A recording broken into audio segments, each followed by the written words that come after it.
Yes, it is not about the temple at any stage. It has nothing to do with religion. It is simply an instrument for political power by making It is, Hindus feel it is, insecure. no, it's not about insecurity, it's about assertion. And I think it's about assertion because it's redefining the Hindus to be what they are and what has been denied to them for about 1,000 years. The entire notion of what constituted the Hindu was shaped and to a very large extent distorted by experience of subordination, political subordination, and the Ram Janmabhoomi movement was one of the most important steps in which the Hindus came into their own.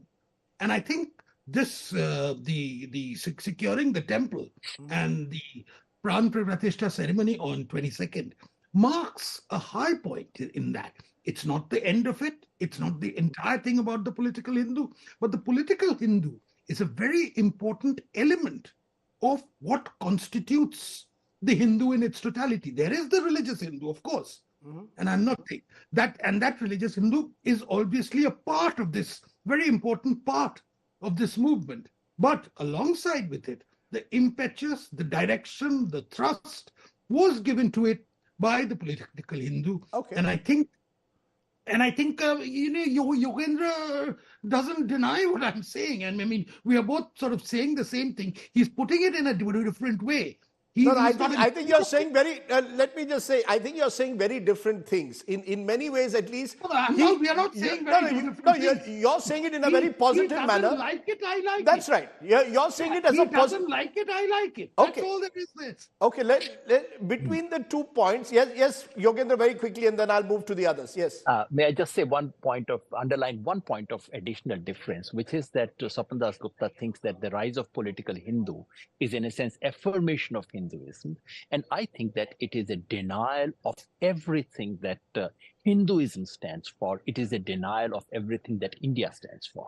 Okay. Well, it's a negation of dhimmitude, as I would see it. It's a negation of the entire thing of meekness of what Vivekananda called the mild Hindu, the patient Hindu. That's not what it is. It's an assertive Hindu which is coming out into the world and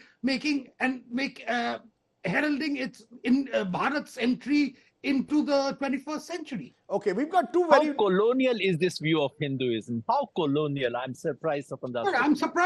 I'm surprised you are talking about it. You have a very caricatured view of Hinduism. You have a very caricatured view of what nationhood stands for. We do not stand for permanent subordination. And that's the point which is being driven home. Okay, I'll just stop you, both of you for a moment, because Pavan Verma, you've written on Hinduism and you're hearing right at the very start. The question that I posed is more to do with what is going to happen in the next week.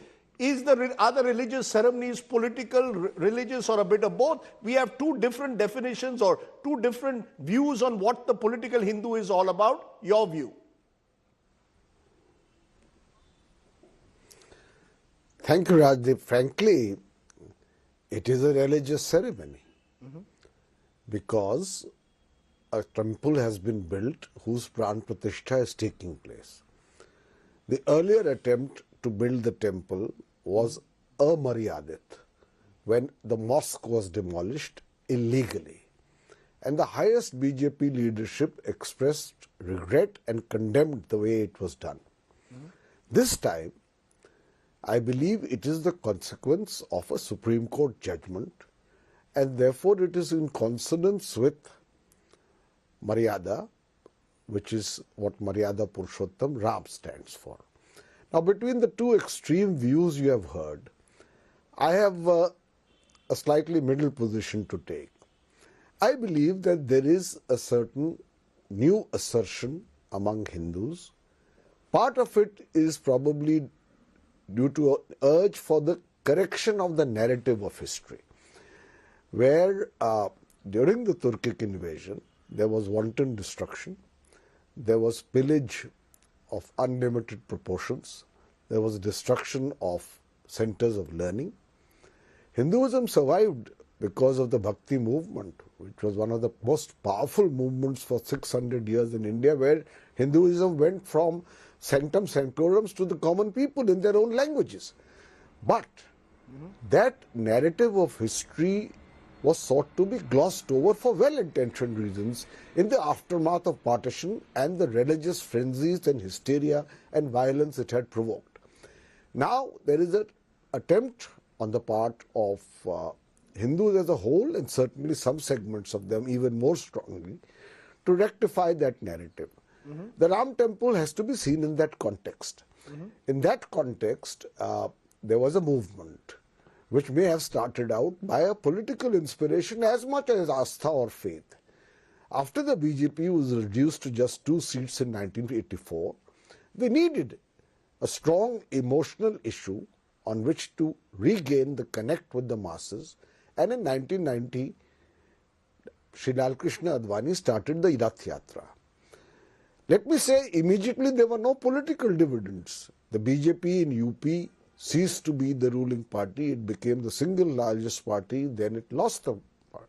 But the BJP and the RSS and its organizations have been in the forefront for the construction of the Ram temple.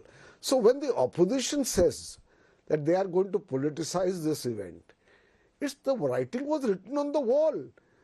Obviously, for a movement they have fought for 3 decades and have finally got a decision by the Supreme Court, why would the BJP or the RSS not try to claim credit for it? What the opposition needs to have done is to have come out much in advance with a counter narrative which seemed to be reasonable to the masses, to say that Ram belongs to everyone, that this is not a decision of the BJP but of the Supreme Court, that we are happy that the temple has been built, and we hope it will not be used for political reasons to create any further divide or acrimony in society, but as Sri Ram stands for. Because, Rajiv, this is important and I want to make the point.